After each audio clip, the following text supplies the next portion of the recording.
क्या कुछ कहेंगे, क्या आपको टिकट मिलने की संभावना है?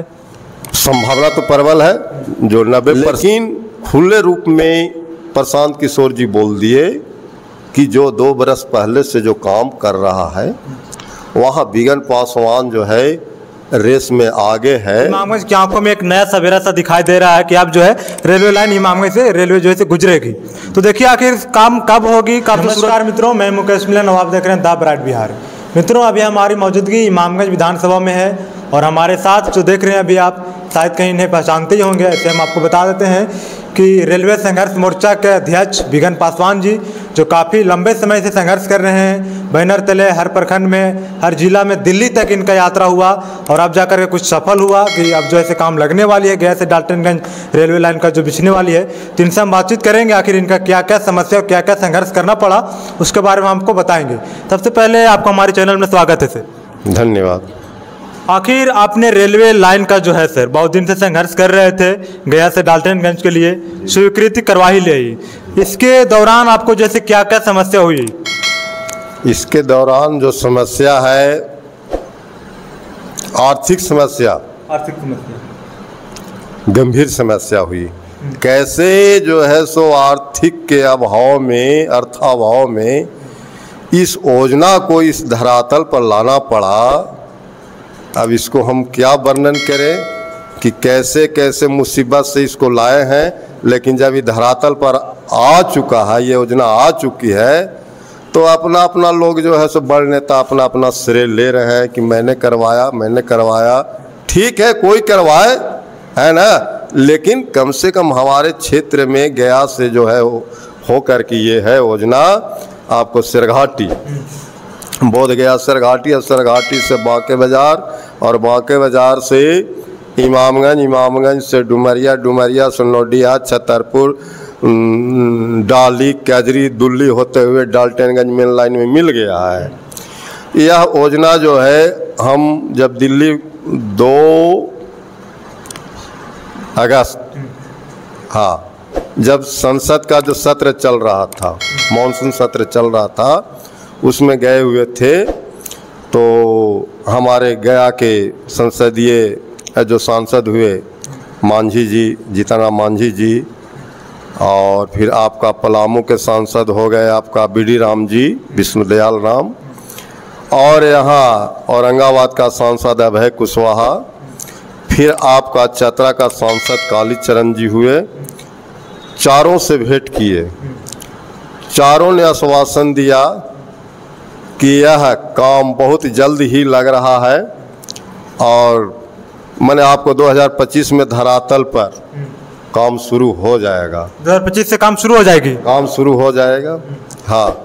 तो ये आश्वासन के बाद जब रेल मंत्री से भी मिले हम, 2 अगस्त को रेल मंत्री से मिले, और रेल मंत्री से मिलने के बाद में जो है उन्होंने भी बोला कि काम आप लोग का बहुत जल्दी शुरू होने जा रहा है, और वे फ़ोन उठाया, कौन कौन पदाधिकारी के पास किए, फिर बाद में उन्होंने कहा कि जाइए आप लोग का काम बहुत जल्द होगा, फाइल बहुत जल्दी मैंने दौड़ रहा है, इसमें कोई टेंशन नहीं है।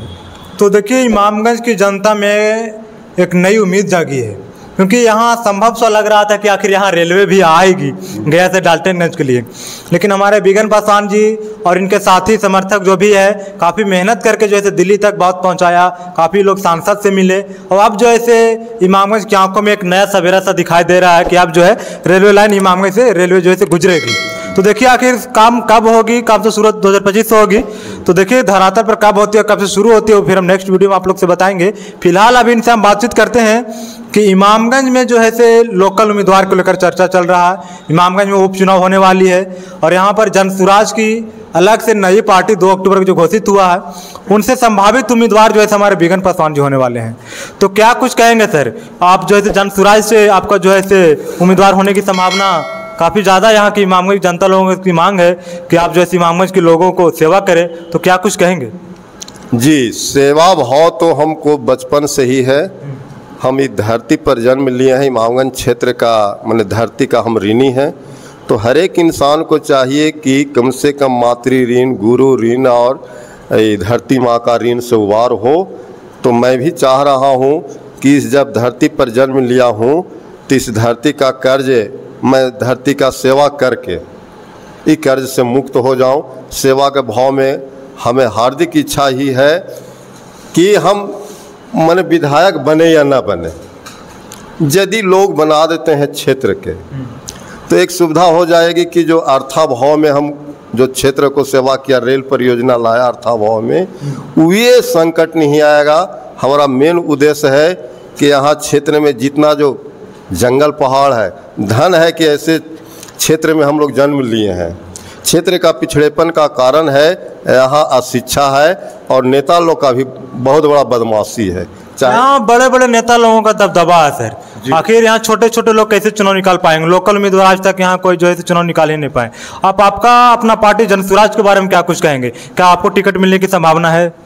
संभावना तो प्रबल है, जो 90% चांस है। लोग जो यहाँ जनसुराज के कार्यकर्ता लोग या गोपनीय रूप से जो क्षेत्र में दौरा कर रहे हैं, इनका जो है मूल आधार है कि कैसे व्यक्ति को हम टिकट दें।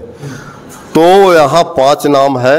एक मेरा भी नाम है बिगन पासवान, जनसुराज की ओर से जो उम्मीदवारी पेश कर रहे हैं, तो एक मेरा नाम है।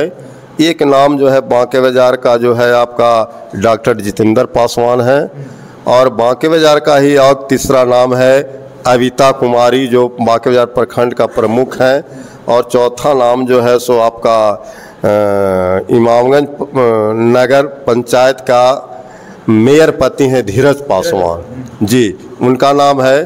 5वां नाम जो है सो नंदई पंचायत का कोई मुखिया है, उनका पति है कौन सत्येंद्र भारती या क्या है वे हैं। अब 5 को नाम ले करके वे गुप्त रूप से, ताकि हमें भी पता नहीं है, हाँ गुप्त रूप से इमामगंज प्रखंड, इमामगंज विधानसभा के 3 प्रखंड में घूम रहे हैं लोग, और ये देख रहे हैं कि कौन से व्यक्ति को हम टिकट दें या साथ दें कि चुनाव निकाल पाए। तो उसमें जो है सो जब लोग घूम रहे हैं तो गुप्त रूप से ही जहाँ जहाँ उन लोग पूछ रहे हैं वहाँ से हमको पता चल रहा है, वहाँ से हमारा साथी लोग बोल रहे हैं कि जनसुराज के जो है गुप्तचर लोग घूम रहे हैं। और आपको बारे में मैंने कहा तो जहाँ इन लोग भी बोल रहे हैं, अभी जो कार्यकर्ता जनसुराज वाले हैं घूम रहे हैं, अभी रानीगंज कैंप लगा हुआ है और फिर जो है सो कैंप एक बांके बाजार लगा हुआ है। तो इस कैंप में 50-60 व्यक्ति हैं, कार्यकर्ता के रूप में काम कर रहे हैं। तो उन लोग भी बोलते हैं कि बिगन जी जहाँ जा रहे हैं तो जिस गांव में जा रहे हैं उस गांव में आपका चर्चा है, यानी 15% लोग आपको जो है चर्चा अभी कर रहे हैं कि बिगन पासवान को जो है सो टिकट मिलना चाहिए है। इसमें और समूह का नाम अभी गौन हो जा रहा है, लेकिन जहाँ जा रहे हैं आपका नाम आ रहा है। तो इससे हम माने ये कह सकते हैं कि 90% चांस है कि टिकट मिलेगा। और इतना ही नहीं, कुछ लोग गए हुए थे, इतना भी बात आ रही है कि कुछ लोग प्रशांत किशोर जी के पास गए हुए थे कि इमामगंज विधानसभा से हमको टिकट मिलना चाहिए, लेकिन खुले रूप में प्रशांत किशोर जी बोल दिए कि जो 2 बरस पहले से जो काम कर रहा है वहाँ बिगन पासवान जो है रेस में आगे है, तो वहाँ बिगन पासवान को हम समर्थन करेंगे या टिकट देंगे।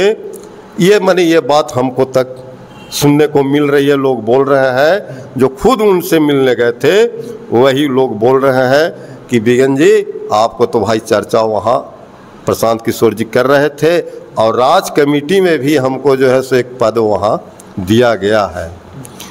तो इससे लगता है कि हमें निश्चित ही मैंने टिकट प्रशांत किशोर जी मिले। बहुत अच्छी बात है कि प्रशांत किशोर जी नई पार्टी बनाए हैं और नया उम्मीद, नया सवेरा जागेगा इमामगंज के लोगों में। तो आपने तो काफ़ी लंबे समय से संघर्ष किया, और क्योंकि आप लोकल हैं तो क्षेत्र की समस्या काफ़ी आपसे अवगत है। तो सबसे पहले आप हम जैसे 2 सालों के संघर्ष से आपने रेलवे लाइन तो ला दिया, अब जो ऐसे काम उसमें शुरू होगी, और अभी आपको क्या समस्या नज़र आ रही है इमामगंज विधानसभा में जो आप शायद अगर टिकट मिलते तो विधायक के चुनाव जीतते ही उसे कर पाएंगे? हाँ सर, समस्या ये है कि हमारे क्षेत्र में बालू की बहुत बड़ी समस्या थी। बिहार सरकार द्वारा बालू का टेंडर हुआ था मोरहर नदी में, इधर सोरहर में भी होने वाला था, लेकिन मोरहर नदी में ही इतना हम लोग संघर्ष जनता के माध्यम से किए, जनता के ले करके किए। हम जेल भी गए, हमारे साथ मैंने 15-20 आदमी जेल भी गए इसी बालू आंदोलन रोकने के लिए। लेकिन उसको हम लोग सफलता पा गए कि बालू को रोक दिए हैं, लेकिन अस्थायी रूप से अभी नहीं रुका है।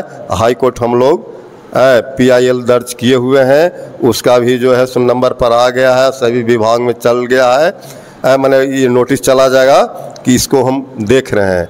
इसके साथ ही सबसे पहले जब मेरा बालू बचेगा तब मेरा क्षेत्र बचेगा। कैसे सर? कि बालू में ताकत है पानी रिजर्व करने का, पानी रिजर्व करके बालू रखता है। तो हम चाह रहे हैं कि जितनी जो नदियां हैं सबका बालू उठे नहीं। ठीक है, गांव घर के लोग की ज़रूरत पड़ती है तो दूसरा जगह से नहीं लाएगा, लेकिन इसके लिए कम से कम हम ब्लॉक स्तर पर यही शुक्रवार को जो जनता का DM दरबार लगता है, इसी सब संदर्भ में जा रहे हैं वहाँ DM से बात करने के लिए आवेदन लेकर के कि क्षेत्र की जो है समस्या है कि बालू जो है रात में लोग चुपा चोरी उठा रहा है और कितना बालू तो ट्रैक्टर को प्रशासन पकड़ करके रखे हुए है। तो इसका निदान के लिए कि इसका कैसा समस्या का समाधान हो। क्षेत्र में तो आखिर सरकार द्वारा योजना चलाई जा रही है तो उसमें भी बालू की आवश्यकता है ना भाई। तो बालू कैसे जो है सुगम रूप से सुलभ हो हम लोग का, इस पर हमको DM महोदय से बात करना है। यदि मान लिया जाए कि आप जो बोले कि क्षेत्र की क्या समस्या, जीत जाएंगे तो क्या करेंगे, हम पहले सबसे पहले मेरा उद्देश्य है कि क्षेत्र में सिंचाई की व्यवस्था करेंगे।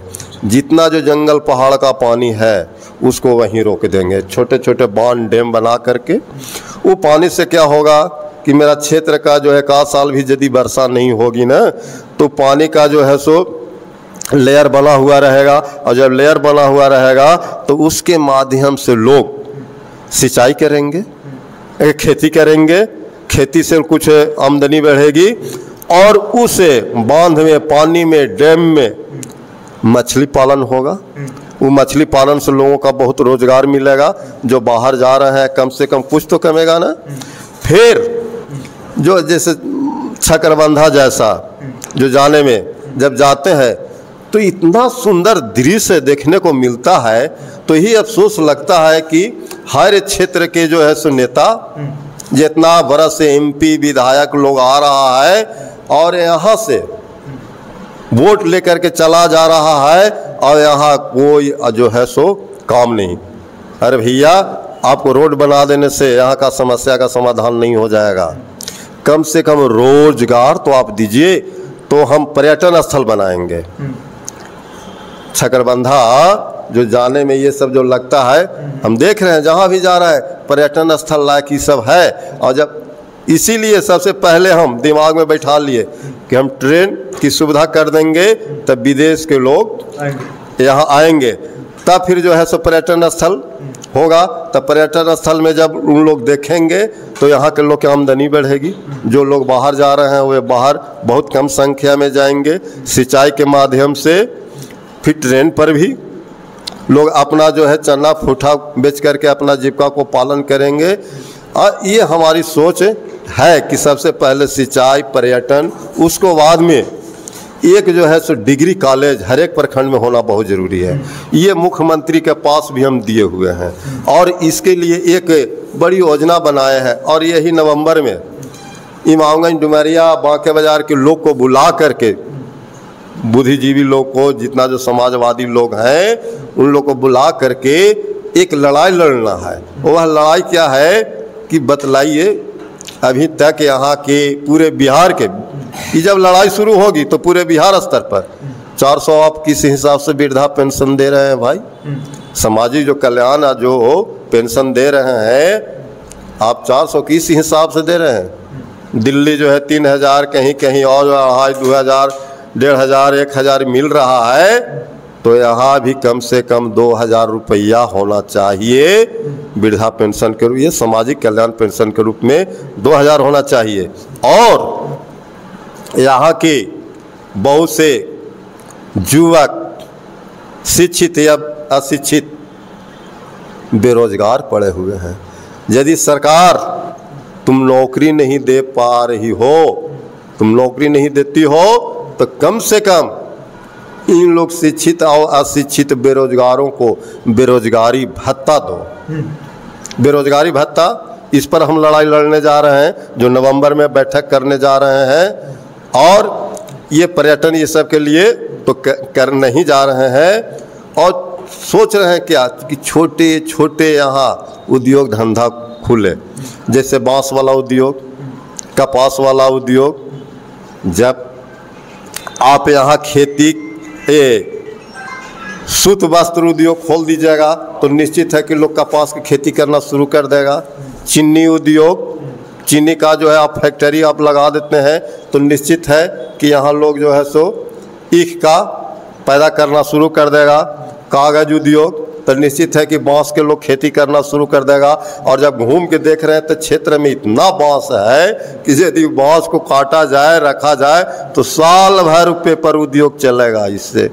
तो ये सब सारी कल्पना है और कल्पना में हम तो चाह रहे हैं कि लोगों का साथ मिले तो ये सारी कल्पना पूरी हो और फिर विशेष देखा। तो चलिए वीडियो को लंबा नहीं करेंगे। हमारे साथ जो है बिगन पासवान जी थे और इनको संभावना है स्वराज से टिकट मिलने की।